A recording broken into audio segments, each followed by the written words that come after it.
1 फरवरी 2026 को union budget 2026 parliament में पेश किया गया, जो कल यानी 25 मार्च 2026 को 33 संशोधन के साथ लोकसभा में इसे पारित कर दिया गया और आज इसे यानी 26 मार्च 2026 को उसको राज्यसभा में प्रेजेंट किया जाएगा। जब ये राज्यसभा से भी पारित हो जाएगा तो ये फाइनेंशियल ईयर 26-27 जो 1 अप्रैल 2026 से इफेक्टिव होगी, उसके लिए ये कानून बन जाएगा। आज की वीडियो में चर्चा करेंगे कि उन 33 संशोधन में से एक संशोधन इस बात से संबंधित है कि बिना कोई थ्रेशहोल्ड के आप पे 12% सरचार्ज और लगेगा, यानी टैक्स लायबिलिटी आपकी और बढ़ जाएगी। सामान्य तौर पे सरचार्ज जो लगता है वो एक स्पेसिफिक थ्रेशहोल्ड से ऊपर यदि आपकी इनकम होती है तो उसके बाद लगता है, लेकिन ये अमेंडमेंट कहता है कि नहीं, आपको 12% का सरचार्ज आपके थ्रेशहोल्ड लिमिट से कम भी हो तो फिर भी आपको लगेगी। तो आज की वीडियो में हम चर्चा करेंगे 2-3 बातें।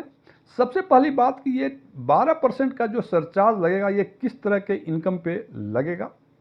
नंबर 2 कि 31 दिन 2025 तक यानी फाइनेंशियल बजट 2025 के हिसाब से जो कि 31 दिन 2025 तक लागू होगा, यदि यही स्थिति फाइनेंशियल ईयर 26-27 में भी होती तो टैक्स पेयर पर टैक्स का कितना प्रभाव पड़ता।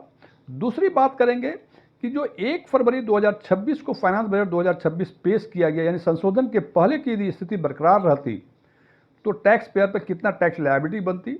और तीसरी बातें करेंगे जो कल अमेंडमेंट हुआ जिसमें कहा गया कि 12% का सरचार्ज आपको देना पड़ेगा, यदि वो इफेक्टिव चूंकि होगी ही होगी तो उसके कारण जो टैक्स पेयर पर टैक्स का क्या इंपैक्ट आएगा।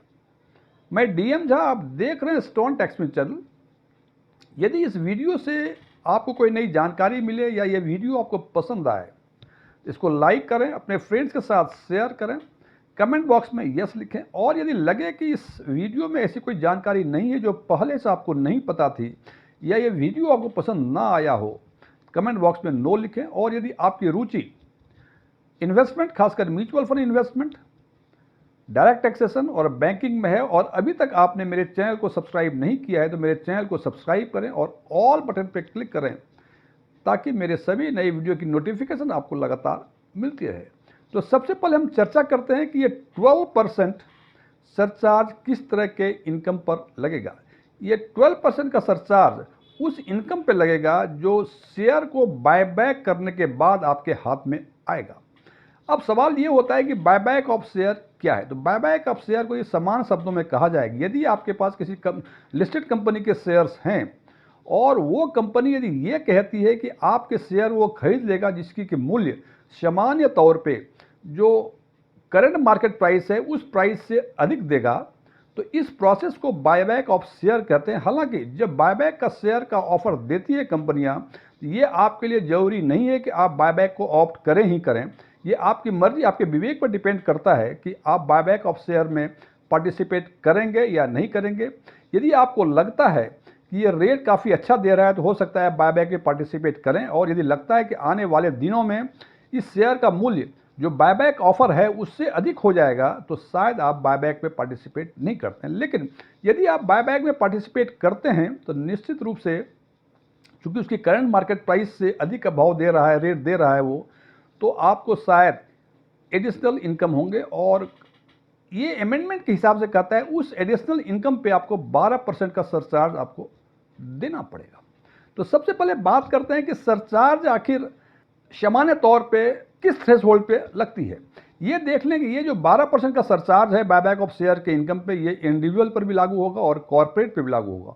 और आज के दिन में इंडिविजुअल की जो इनकम थ्रेशहोल्ड है वो है कि 50 लाख रुपए तक आपको कोई सरचार्ज नहीं लगेगा।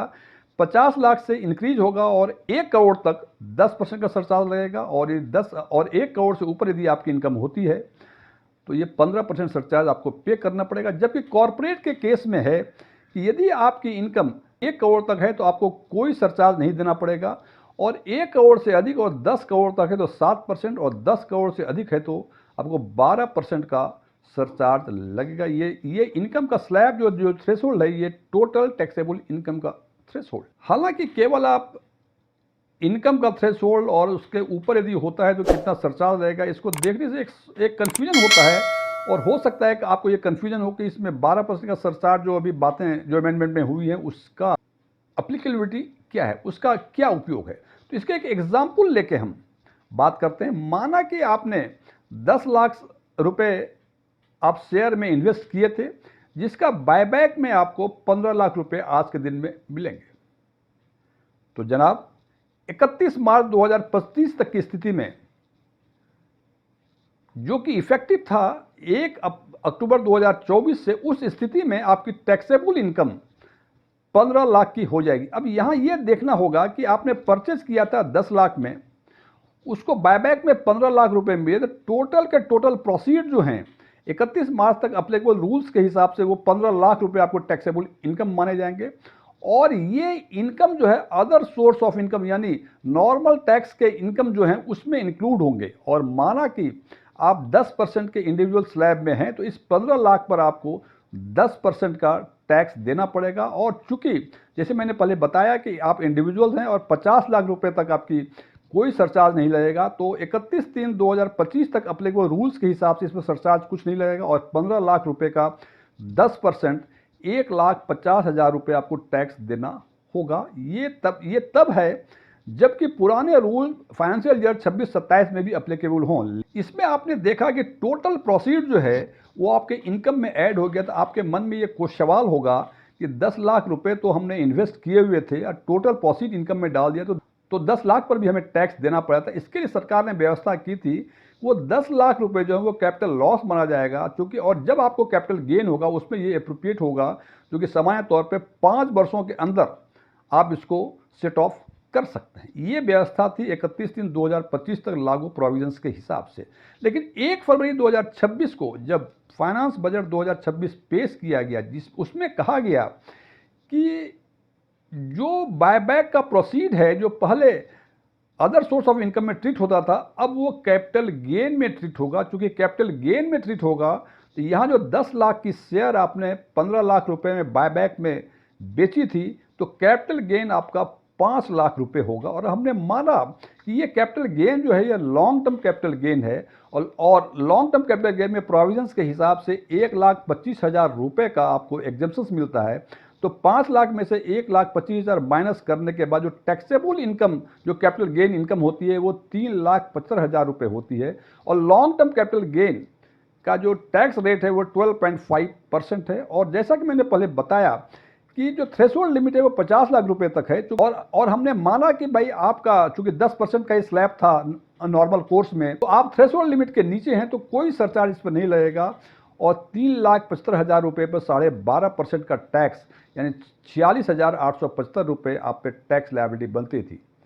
अब तीसरी बातें जो कि कल यानी 25 मार्च 2026 को संशोधन हुए, और उसमें कहा गया कि नहीं, बायबैक ऑफ शेयर पे जो इनकम होगा उससे 12% का आपको सरचार्ज देना पड़ेगा। तो इस हिसाब से देखें कि अमेंडमेंट के बाद जो व्यवस्थाएं बनती हैं वो टैक्सेबल इनकम 3,75,000, जैसे ऊपर में देखा था कि 5 लाख में से 1,25,000 रुपये माइनस कर दिया, 3,75,000 बचता है। 3,75,000 पे 12.5% का आपको लॉन्ग टर्म कैपिटल गेन देना पड़ेगा। और जो वो टैक्स बनेगा 46,875, उस पर 12% का आपको सरचार्ज देना पड़ेगा, जो कि 5,625 रुपये बनते हैं। और इस हिसाब से हम देखते हैं कि टोटल टैक्स अमेंडमेंट के बाद आपको 52,500 रुपये देना पड़ेगा। तो इन तीनों चीज़ों को यदि एक साथ देखें तो 31/3/2025 तक जो प्रोविजंस एप्लीकेबल हैं उसके हिसाब से आपको 1,50,000 का टैक्स लायबिलिटी बनती है।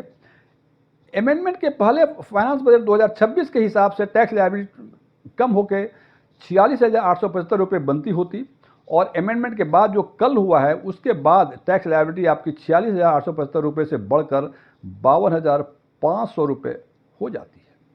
और इस हिसाब से यदि हम ये देखना चाहें कि इस अमेंडमेंट से किस तरह के टैक्स पेयर को लाभ होगा या हानि होगा, तो हम देख सकते हैं कि चूंकि 12% का सरचार्ज एडिशनल लगेगा बायबैक ऑफ शेयर पे, तो जिसकी इनकम 50 लाख रुपए से नीचे है उनको बायबैक ऑफ शेयर्स पे एडिशनल 12% का लॉस होगा।